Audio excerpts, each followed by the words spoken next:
ఉన్న బంగారాన్ని విడిపించి ఆ రోజు ఆన్లైన్ రేటుకే మేము కొంటాం. Sharma gold company. ఆంధ్రప్రదేశ్ లో కూటమి ప్రభుత్వం ఎన్నికల్లో ఇచ్చిన హామీలను ఒక్కొక్కటిగా నెరవేరుస్తుంది. త్వరలోనే మరో హామీ అమలుకు సిద్ధమైంది. రాష్ట్రంలో మహిళలు ఎంతగానో ఎదురుచూస్తున్న ఉచిత బస్సు ప్రయాణానికి సర్వం సిద్ధం చేస్తోంది.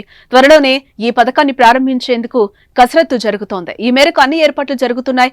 కాస్త ఆలస్యమైన పక్కగా హామీ అమలు చేయాలని చూస్తోంది. పథకం అమలయ్యాక వచ్చే సమస్యలు, ఇబ్బందులపై ఇప్పటికే ఓ కమిటీ అధ్యయనం చేసి ప్రభుత్వానికి నివేదిక అందించింది.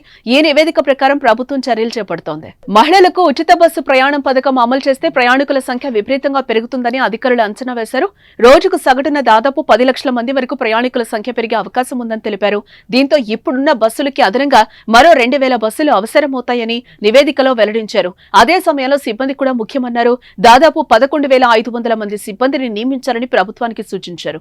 అందులో 5,000 మంది డ్రైవర్లు, మరో 5,000 మంది కండక్టర్లు, 1,500 మంది మెకానిక్లు, ఇలా మొత్తంగా 11,500 మంది సిబ్బంది అవసరం అవుతారని తెలిపారు. అలాగే ఆదాయంపై అంచనా వేసి నివేదికలో పొందుపరిచారు. ఏ బస్సులకు డిమాండ్ ఉంటుందనే వివరాలతో ప్రభుత్వానికి నివేదిక అందించారు.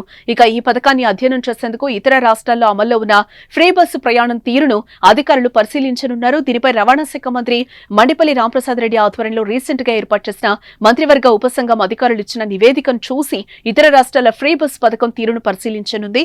ప్రస్తుతం ఆర్టీసీ నుంచి రోజువారీ రాబడి 16 కోట్ల నుంచి 17 కోట్ల వరకు వస్తోంది. అందులో మహిళా ప్రయాణికుల నుంచి దాదాపు 6 నుంచి 7 కోట్లు. మరి ఫ్రీ బస్ ప్రయాణం అమల్లోకి వస్తే ఆ రాబడి మరి రాదు.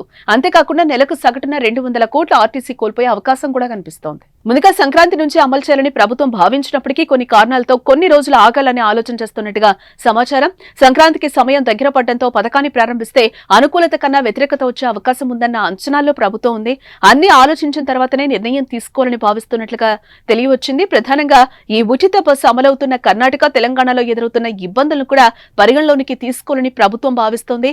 ఉచిత బస్సు హామీతో ఆర్టీసీ ఆదాయానికి భారీగా గండిపడి ప్రభుత్వానికి గుదిబండగా మారే అవకాశం ఉంది. అలాగే ఆటో డ్రైవర్ల నుండి తీవ్ర వ్యతిరేకత వ్యక్తం కానుంది. ఈ హామీతో బస్సులో ప్రయాణించి పురుషులకు కష్టాలు వెంటాడనున్నాయి. బస్సుల్లో కూర్చోవడానికి కూడా సీట్లు దొరకడం లేదని పురుషులు ఆవేదన వ్యక్తం చేయడం తెలంగాణ, కర్ణాటకలో అయితే మనం చూస్తూ ఉన్నాం. అలాగే ప్రభుత్వానికి కమిటీ నివేదిక ఇచ్చిన ప్రకారం కొత్త బస్సులను కొనుగోలు చేయాల్సింది. వీటన్నింటినీ దృష్టిలో పెట్టుకుని ప్రత్యామ్నాయ మార్గాలను చూసిన తర్వాతనే మహిళలకు ఉచిత బస్సు ప్రయాణం అమలు చేయాలని ముఖ్యమంత్రి చంద్రబాబు నాయుడు భావిస్తున్నారని చర్చ అయితే జరుగుతోంది. మరి చూడాలి, ఉచిత బస్సు పథకం సంక్రాంతికి అమలవుతుందో లేదా లేటెస్ట్ గా వస్తుందో. మరి ఈ పథకంపై మీ అభిప్రాయాన్ని కామెంట్ చేయండి.